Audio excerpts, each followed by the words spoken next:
सभी सामान्य शिक्षक संकुल साथियों को नमस्कार। सामान्य साथियों, आज की इस वीडियो में हम बात करेंगे कि हमारे शिक्षक संकुल साथी 30 जनवरी 2024 को आयोजित होने वाली संकुल बैठक का अभिलेखीकरण अपनी संकुल बैठक पंजिका में बड़ी आसानी से और संक्षिप्त में कैसे करें ताकि सभी बिंदु उसमें साथियों आ सकें। इसके साथ साथ इस वीडियो में हम बात करेंगे कि हमारे संकुल साथी 30 जनवरी को आयोजित की जाने वाली संकुल बैठक को और भी शानदार तरीके से कैसे करें। संकुल साथियों से निवेदन है, अपनी बैठक पंजिका जरूर बनाकर रखें तथा प्रत्येक माह इस बैठक पंजिका में बैठक का अभिलेखीकरण जरूर साथियों करते रहें। मैं प्रयास करूंगा प्रत्येक माह बैठक से संबंधित अभिलेखीकरण को वीडियो के माध्यम से प्रेषित करने का। साथियों, आप इस अभिलेखीकरण के बीच बीच में स्क्रीनशॉट ले लें।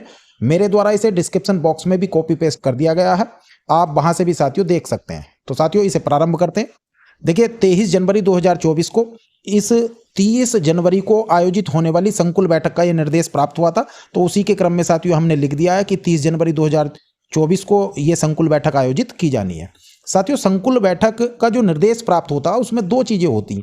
एक तो हमारे शिक्षक संकुल साथियों के लिए मंथली टास्क होते हैं, तो उनके बारे में जानकारी होती है, और वे जो मंथली टास्क हैं वे शिक्षक संकुल साथियों के लिए होते हैं। और इसके साथ साथ होता है एजेंडा, उस एजेंडे के अनुसार बैठक आयोजित करनी है। ये जो पूरी बैठक आयोजित होती है साथियों, ये हमारे शिक्षक संकुल साथियों के लिए भी एक 5 पॉइंट टूल किट इस एजेंडे के साथ दी गई है, जो कि आप इस स्क्रीन पर भी देख पा रहे हैं।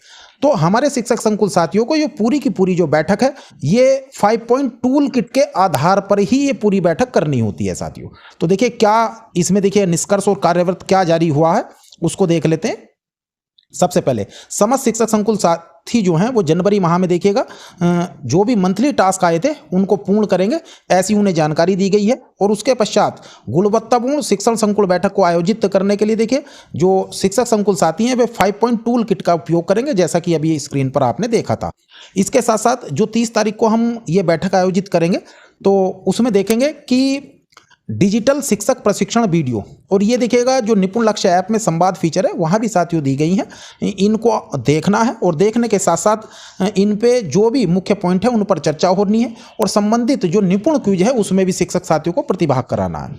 इसके बाद देखिए बिंदु संख्या 4, कक्षा 1 से 3 में पढ़ाने वाले जो शिक्षक साथी हैं वे भाषा में कक्षा 1 से 3 में दैनिक रेमेडियल का कार्य कैसे किया जाना है और पुनरावृत्ति का कार्य कैसे किया जाना है, इसकी योजना पर चर्चा करेंगे। और गणित में किस चीज पर? गणित में देखिए 5 चरण वाली सीखने की प्रक्रिया पंचादी, अर्थात देखिएगा एनसीएफ में भी ऐसा सुझाव दिया गया है कि गणित में अगर बच्चे को गणित सिखाना है तो उसमें 5 स्टेप लर्निंग प्रोसेस की बात की गई है, जो कि आप स्क्रीन पर भी देख पा रहे हैं। ठीक है, तो इस 5 स्टेप लर्निंग प्रोसेस में जो प्रसार चरण है, ये अंतिम चरण जो प्रसार है, इसमें खोजें और जाने, गणित में आप जानते हैं, इस पर चर्चा करनी है। कक्षा में कैसे कार्य करे जाए इस पर चर्चा करनी है और संबंधित का प्रस्तुतिकरण भी किया जाना है। इसके पश्चात देखिएगा कक्षा 4 से जो 8 के शिक्षक हैं वे उनके साथ रेमेडियल एवं पुनरावृत्ति कार्य के ऊपर चर्चा की गई है, जिसमें संघर्षशील विद्यार्थियों की पहचान कैसे करें, उनके साथ कैसे कार्य किया जाना चाहिए, रेमेडियल कार्य के दौरान शेष छात्रों के साथ कैसे कार्य किया जाए, इस पर चर्चा हुई है और प्रस्तुतिकरण हुआ है। इसके साथ साथियों देखिए 5वें पॉइंट में हम बैठक में चर्चा करेंगे कि भाई पीयर लर्निंग पर कैसे काम करना है, जिसमें पीयर लर्निंग के लाभ क्या हैं, पीयर लर्निंग का संचालन कैसे करें और कब करें, पीयर लर्निंग के किस तरीके का अनुपालन किया जाए, इन बिंदुओं पर साथियों चर्चा की जानी है और संबंधित अनुभव है साझा किए जाएंगे। इसके साथ साथ पॉइंट नंबर 6 पर हम बात करेंगे मासिक विषय आधारित चर्चा के रूप में इस माह साथियों प्रभावपूर्ण पठन विषय पर चर्चा होनी है। प्रभावपूर्ण पठन पर आप देखेंगे जो प्रभावपूर्ण पठन है वो कक्षा 2 और 3 में किया जाना है, और जो हमारी इसमें बात करनी है, जैसा कि आप स्क्रीन पर भी देख लीजिएगा प्रभावपूर्ण पठन का यहाँ पर उदाहरण दिए गए हैं। तो इसमें कार्य करने का तरीका क्या है, प्रभावपूर्ण पठन पर आप बच्चों से कैसे काम करेंगे, बच्चों के साथ उसमें विभिन्न चरण कौन कौन से होंगे, किस प्रकार से आप 4 स्तर में बांटेंगे बच्चों को, और जो स्तर 1 और स्तर 2 के बच्चे हैं उनको मिलाकर के आप एक समूह 1 बनाएंगे जिन पर रेमेडियल का कार्य किया जाना, तो उन पर चर्चा करने के पश्चात क्या योजना होगी। तो इसके साथ ही जो हमारे समस्त शिक्षक हैं दीक्षा ऐप पर भी प्रभावपूर्ण पठन के वीडियो देखने के लिए हमने प्रोत्साहित करेंगे। इसके बाद साथियों 7वें पॉइंट में जो उपस्थित एआरपी हैं, और यदि एआरपी नहीं है तो शिक्षक संकुल साथी या अन्य जो भी, तो उनके द्वारा शिक्षक साथियों के प्रश्नों का समाधान करने का प्रयास किया जाएगा, और जो भी निष्कर्ष निकला बैठक का उसको बताया जाएगा और निपुण विद्यालय बनाने के लिए सभी को प्रोत्साहित किया जाएगा।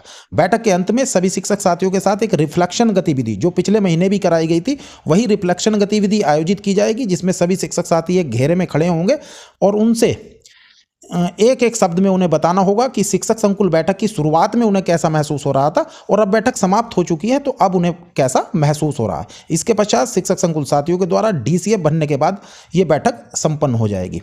साथियों, यहाँ पर फिर जो भी उपस्थित सदस्य हैं उनके हस्ताक्षर। तो इस प्रकार से आप ये बैठक पंजिका में कौन सी, शिक्षक संकुल की जो बैठक पंजिका शिक्षक संकुल के साथियों के द्वारा बनाई गई है उसमें साथियों अभिलेखीकरण कर सकते हैं। आप देख लीजिएगा एक बार शुरू से, इसका स्क्रीनशॉट ले लें। जी साथियों, ये साथियों, और इसको मैंने कॉपी पेस्ट कर दिया है डिस्क्रिप्शन बॉक्स में, वहां से भी साथियों आप देख करके लिख सकते हैं। जी, प्रयास करें। बहुत ही शानदार शिक्षक संकुल बैठक का। धन्यवाद।